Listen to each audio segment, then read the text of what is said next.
Saan ang galing yung mga sugat niya? Yung mga sugat niya po, yun yung tamad po siya maligo minsan. Minsan inaabot ng apat na araw, 5 araw siya maligo. Tapos po, yung mga sugat-sugat po niya na yan, nakakamot niya po. Ibig mo sabihin, yung pagkabulag niya, nung nakita niyo sa x-ray, yung kanyang bungo, na deformed na yung kanyang ilong, dahil sa pangkamot, dahil sa pangangamot niya. Hindi po. Oh, Yung po yung pag-aaway nila magkakasama daw dun sa likod. Yung late ko na rin po nalaman, Your Honor, na nag-aaway-aaway pala sila sa likod kapag halimbawa magkakasama na po sila. meron, Aling LV, meron ba kayong kaaway doon? Wala pong kaaway doon. Wala ho kayong kaaway. Opo. Ang sinasabi kasi ng amo mong babae, na si Ginang France, yung sanhi ng sugat mo ay dahil sa pangangamot mo raw. Hindi po yung totoo. At nag-aaway-away daw kayo nung magkakasama doon. Nung mga Hindi kasamahan po. mo doon. Hindi po. Your Honor, yun po yung at LB, alam mo yon nung ginamit mo yung gamit ni GM at saka pinasok mo sa kwarto kaya sinuntok niya yung gilid ng kaliwang mata mo. Alin? Diga at LB, alam mo po yon. You address the chair, okay? Oy, Alam na po yun. Hindi po yung totoo. Ikinakaila ni Aling LV yung sinasabi mo, France. Ginang France. totoo po, Your Honor, na yung kasamahan niya po ang nagsuntok sa kanya ng kanyang mata, na kaliwang mata niya. Gawa po ng pinakalaman niya yung brief nung kasamahan niya, tapos ginamit niya po yung mga gamit niya at saka ginawang basahan yung mga damit. Tapos, Your Honor, sabi nung boy namin na isa na yun, pinasok niya daw po siya sa kwarto. Wala din po kami alam, Your Honor, kasi po, gabi na po yun, nakasara na po kami, doon po kami sa kabilang kwarto nakatira. Sila po, magkakasama, 3 kwarto po.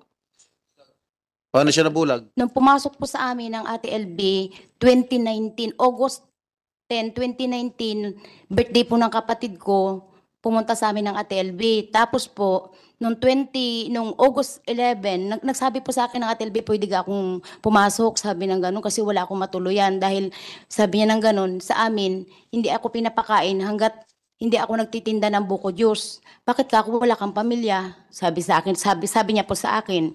Di sabi ko po sa Ate LB, sige Ate LB, kung halimbawa wala ka mauwian, ikaw, sabi ko, pero subukan ko muna kung saan ka marunong, kako po. Tapos, Your Ang Honor, tinatanong ko, Ginang France, paano siya nabulag? Huwag ka na magpaligoy-ligoy pa, sagutin mo lang akong nung diretsyo. pagpasok niya po sa amin, medyo may puti na po yung gilid ng kanyang mata. May mga gilid na po yung mata niya. Pagpasok, nakita niyo yung picture niya? Yung nung bagong pasok siya? Nung may klipa yung buhok ni Aling LV? Your Honor, hindi naman po yan ang itsura ng Ate LB nung pumasok sa amin, Your Honor. Can we show that again? Technical. Ayan. Buong-buo ang mata. Your Honor, ito po ang picture ng Ate LB nung pumasok sa amin. Nung pumasok ka noong 2017, nakakita ka pa, dalawang mata? Opo. Malinaw na malinaw po ang mata ko. So, kailan ka nabulag yung kaliwa? Yung kaliwa ko po, dahil sa kanila, sa pagsusuntok po nila. Yung kanang mata, kailan nabulag? Nauna yung kaliwa, tapos sunod yung kanan? Opo. Kasi ang sinasabi ni Mrs. Garcia Ruiz, Franz Garcia Ruiz, medyo maputi-puti na raw yung mata mo nung pumasok ka sa kanila. Hindi po totoo yun. So, nakakita ka pa noon? Opo. Ano yung litrato pinapakita mo? Your Honor, pumasok po kasi ang Ate LB po sa amin, hindi 2017. 2019 po, August 11, 2019. Oh.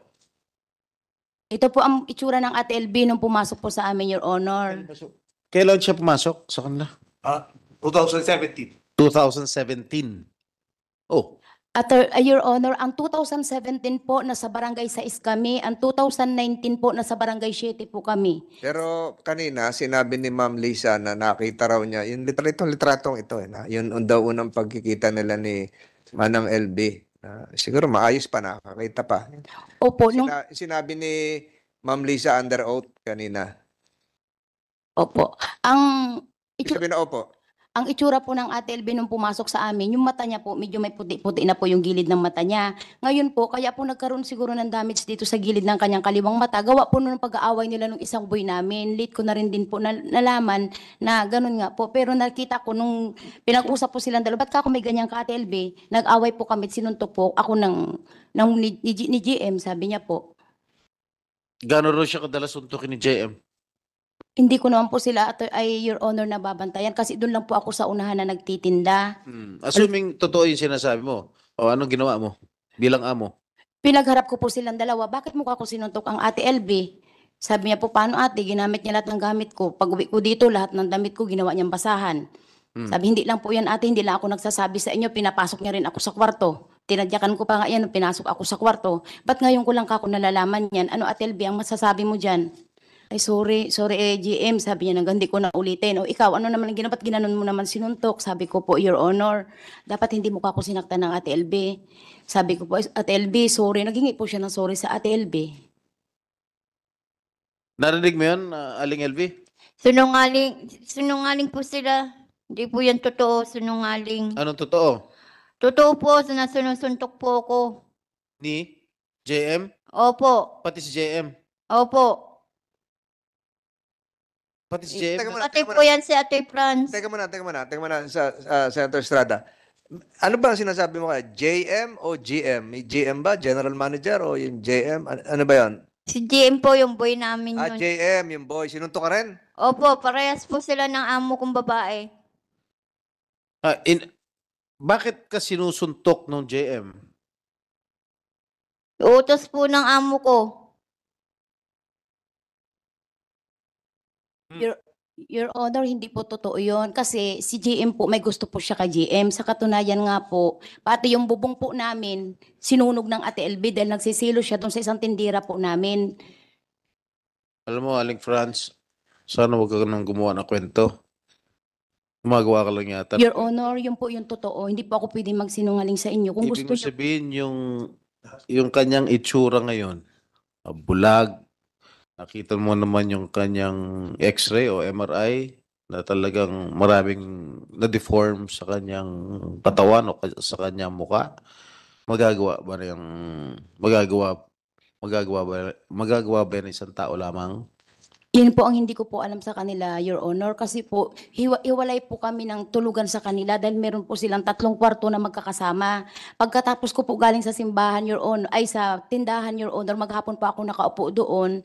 Pagkatapos ko po, nagugas ako katawan, napasok na po ako ng kwarto namin, Your Honor. Hindi ko po alam kung anong nangyayari sa kanila. Lalo po, Your Honor, ay lagi din po kami sa biyahe mag-asawa. Tuwing makalawang araw na sa biyahe po kami. Assuming nakita mo na nag-aaway, kung totoo talaga yung sinasabi mo na nag-aaway yung JM o whatever, hindi mo man lang pinagamot sa ospital? Hindi mo Your man lang Honor. pinala sa ospital? Ang ginawa ko po sa Ate LB nung, kasi ang nangyari lang po baga, Your Honor, dito lang po baga po ay Sagutin mo ano, ko, dinala mo ba sa ospital o hindi? hindi po, Your Honor. Kasi po, ano lang siya, para baga po siyang sugat lang dito banda sa gilid po ng mata niya, yun lang po ang nakita Di ko. ba dumudugo? Sabi nga ni Aling LV, dumudugo kanya mata. Hindi po, di kung dumugo po, dinabulag na po sana agad-agad dito yung mata niya. Kung dumudugo Bulag po, na nga ho eh. Bulag na. Your Honor, yun dito lang po kasi yung nangyari sa kanya, Your Honor. Kasi yung kanyang mata nung pumasok po, may puti-puti na po yung mga gilid ng mata niya, Your Honor. Pero ito pong larawan dito sa harap natin na sinabi ni Ma'am Lisa na nakita niya noon, hindi naman ho ito itsura ng bulag. Hindi nga po, Oh, pero may may puti-puti. may puti-puti, Your Honor, yung gilid po ng Hindi mata ka naman niya. doktor, para mo masasabi may mga puti-puti na ano. Kasi, Your Honor, Maayos ang itsura niya nung pumasok siya sa... Your Honor, hindi po yan ang picture ng Ate LB. Maayos ang itsura niya. Pati yung si Ma'am Lisa nagpapatunay na maayos ang itsura niya. Your Honor, may picture po kami nung pumasok ang Ate LB sa amin kasi kasama namin yan kapag nagbi-beach kami, kapag naggagadiring ang family namin, kasama po namin. Nakita niyo na yung litrato na gusto niyo ipakita kanina kay Senator Estrada na gusto niyo kanina, minamadali niyo si Senator Estrada na may litrato na gusto niyo ipakita. Ngayon, gusto na nating makita talaga yung larawan. Ano ba yung cellphone? Is that the cellphone of the resource person or the cellphone of the lawyers? Parang iba na. Yung pinapakita mo, get the picture from the cellphone of Mrs. Garcia Ruiz? Hindi na makita yung litrato? Your Honor, pinorward ko po sa aking lawyer kanina. Pinorward niya. Hindi, yung gusto mong ipakita kay Senator Estrada, Yun po. sana makita na ng... Comsec, kuna mo na ng litrato para ma-compare natin. In the spirit of fairness, we are trying to secure the photo that you are trying to show a while ago, that you tried to show a while ago to Senator Estrada. So, hindi pa nakikita? Oh, cellphone mo. Kaya, may date naman yan eh. Lalabas naman ang date dyan. At saka na makikita kung kailan yan kinunan. Oh, hindi naman yata kapanipaniwala yung sinasabi mo. Unless merong nag-i-sponsor sa inyo, nagbibigay siya ng abogado. Wala May po, kaya. wala po, Your Honor. Dahil sa itsura nitong mga abogado mo, mukhang magagaling. At mahal ang mga serbisyo nito mga ito. Pagkababayan Eh, naman. kung talagang ang hanap buhay nyo lang ay nagtitinda Opo. ng isang tindahan sa probinsya, paano kayo naka-afford na bayaran itong mga lawyers na ito? Your Honor, maliit lang po ang singil nila sa amin kasi kalugar po ng aking asawa. Kalugar po sila. Kano? Magkano? Konti lang po. Magkano nga? Eh kung talagang alam niya yung kalagayan ninyo, sitwasyon ninyo sa buhay ninyo, di dapat pro bono yan. Opo, konti lang po. Magkano nga yung konti? 100,000? 200,000? 10,000 lang po ang binibigay namin.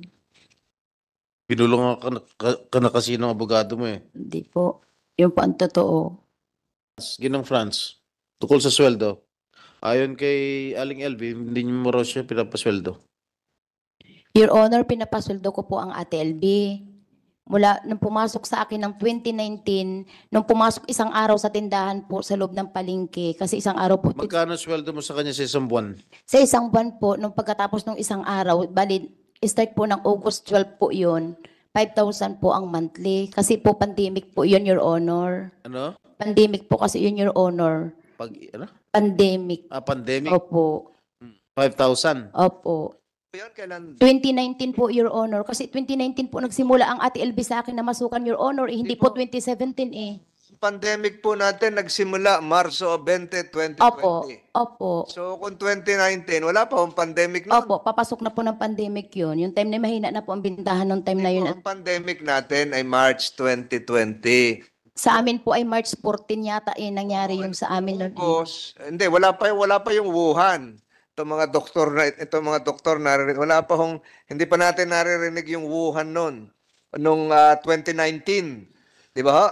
Wala pa noon yung Wuhan. Kaya hindi pa pwedeng sabihin na noong August 2019 ay may COVID na. Mr. Chair, Aling LV, pumasok kayo 2017. Tama ba yun? Opo, totoo po yun. 2017, August 7. Doon sa pamamahay nila France. Opo. Tapos, ang sinasabi nitong amo mong babae, na 2019 kayo nag-umpisa magtrabaho. Ano Hindi po? po. Totoo? August 7 po. Ano naging trabaho niya sa kanila? Yung pong sabi niya po, doon na lang daw muna po ako sa kusina. Pagluluto muna daw po. 2017. Opo. Your Honor, ang 2017 po namin sa kalsada po kami, Your Honor, doon po kami nagtitinda, kubol-kubol lang yun. Yun yung nabanggit ng Ma'am Lisa, nasa gitna lang po kami ng kalsada ng 2017, 2018. Ate LB, nung pumasok Sa 15 daw yun, sabi ni Opo, Ma'am Lisa. 15, 16, 17, 18, nandun po kami sa kalsada na yun, Your Honor. Ate LB, nung pumasok po kayo sa akin, diga po ay nasa barangay 7 tayo, Ate LB. Ate LB. O yung tanong sa Opo.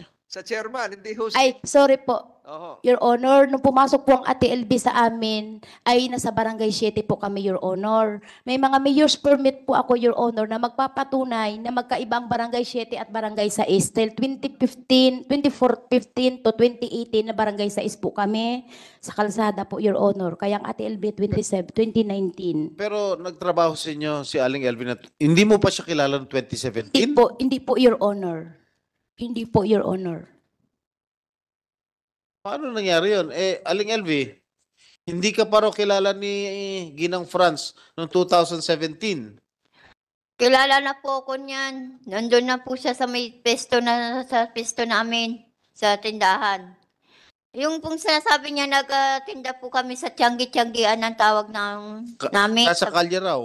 Opo, sa Tianggi-Tianggian po yun. Tuwing umaga po, na madaling araw, pumupunta na po kami doon. Ano ginagawa mo, Aling Elvie, doon?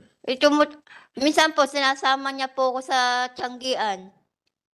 Tapos, Nagbubuhat po ng paninda ng mga gulay-gulay. paninda nila. Opo. Oh, tapos po. Tapos po, tuwing tanghali po, ibabalik namin po doon sa may tindahan namin. Sa pesto. Pinapasweldo kayo? Hindi po. Ang sabi, pinapasweldo kayo nung simulan 2019, 5,000 lang. 5,000. Hindi po Sa totoo. buwan. Hindi po. Pero itong 2017, kahit kailan hindi kayo pinasweldo. Opo, buhat. Kahit 2019 beyond, hindi kayo pinapasweldo. Opo. Kahit isang kusing, wala kayong natanggap. Wala po. Totoo ba yan? Before you proceed, Senator Estrada, meron po ako nabalitaan, Aling LB, na nung kayo ay lumipat na sa Batangas City, nung kayo ay nakaalis sa Mindoro, pumunta ng Batangas City, merong pagtatangka na ang iyon dating amo na isoli sa'yo ang isang pitaka na nagkakahalaga ng 20,000 pesos na hindi mo tinanggap. At dahil sabi mo, wala ka naman pera. Totoo yun? Totoo po yun. Wala po akong pera kahit singkonduling. Wala po ako natatanggap na sweldo sa buhat sa kanya. Hindi, pero pinadalhan ka raw nakakalimutan mo raw yung pitaka na may 20,000 pesos. Totoo ba may 20,000 pesos ka? Wala po. Hindi po Wala. totoo yun. So anong ginawa mo nung binibigyan ka ng pitaka na naiwan mo daw at pinasoli mo ba? Pinasoli mo yung pitaka? Hindi mo tinanggap? Hindi po.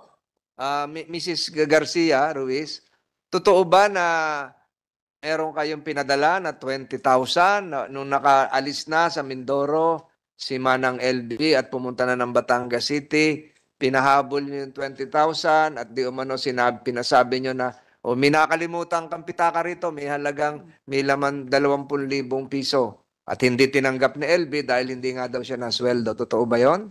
Your Honor, nung ibinalik na po si Ate LB sa kanila, sabi ko sa Mr., dalhin mo na rin yung gamit ng Ate LB, total na sa pamilya niya. Kasi po, Your Honor, may tira pa pong sahod ang Ate LB sa akin na 20,000. Sabi niya sa akin, kapag aalis na ako, sa kakukunin.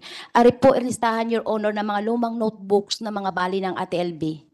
Ang mga listahan ng kanyang mga pinasahod sa kanya. May pirma?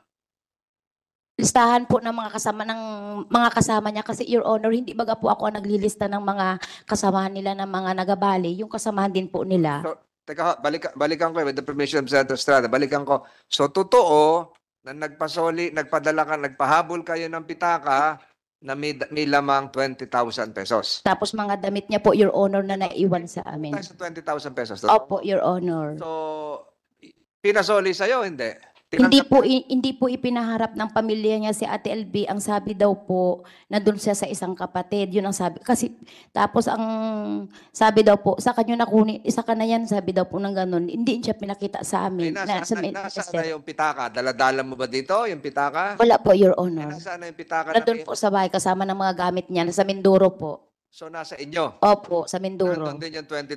Opo, kasama ng gamit. Doon sa perang 20,000, ano ang laman ng pitaka? Wala na po, tsaka mga damit lang po. Ayun. Kasi, Aling LB, ikaw, may pitaka ka ba talaga? Po. May pitaka ka? Opo, yung panlalaki po na parang batik po. Nasaan na yon?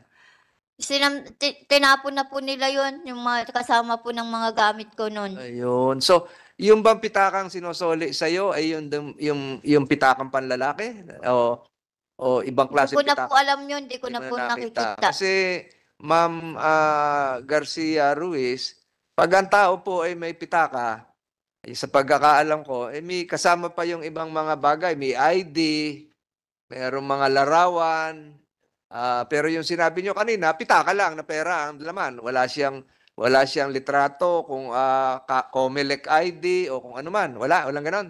Wala po, Your Honor.